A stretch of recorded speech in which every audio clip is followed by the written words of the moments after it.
నేను మీతో చెప్పాను, లోకంలో అత్యంత బలమైన ఆయుధం, అత్యంత బలమైన శక్తి స్నేహమే అని. కానీ ఈ స్నేహం అనేది అసలు ఎలా ఉండాలి?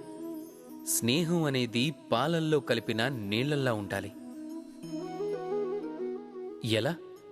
పాలల్లో మనం నీళ్లు కలిపినప్పుడు వెంటనే ఆ జలం స్వయంగా పాలలా మారుతుంది.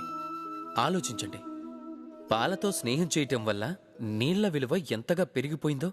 కానీ ఈ కథ ఇక్కడే సమాప్తం అవటం లేదు.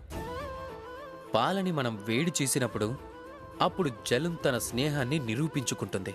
జలమే ముందుగా ఆ తాపాన్ని భరిస్తుంది.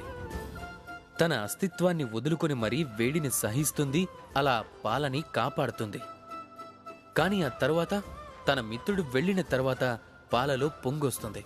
అది పాత్ర నుండి బయటికి రావటం మొదలు పెడుతుంది. కానీ అది శాంతించాలంటే మనం ఏం చేస్తాం? అందులో కొద్దిగా జలం కలుపుతూ ఉంటాం. అంటే స్నేహం అంటే ఇదే. మిత్రుడు అస్తిత్వాన్ని పెంచేదే స్నేహం. స్నేహం అంటే ఇదే. మిత్రుడు అస్తిత్వం కోసం తను జ్వలించాలి. స్నేహం అంటే ఇదే. అందులో సుఖం అలాగే దుఃఖం రెండూ మిత్రుడితోనే ముడిపడాలి. ఎలాంటి మిత్రుడిని సంపాదించాలంటే తన ముందు కుబేరుడి ధనం కూడా తక్కువే కావాలి. రాధాకృష్ణ. సుదేవి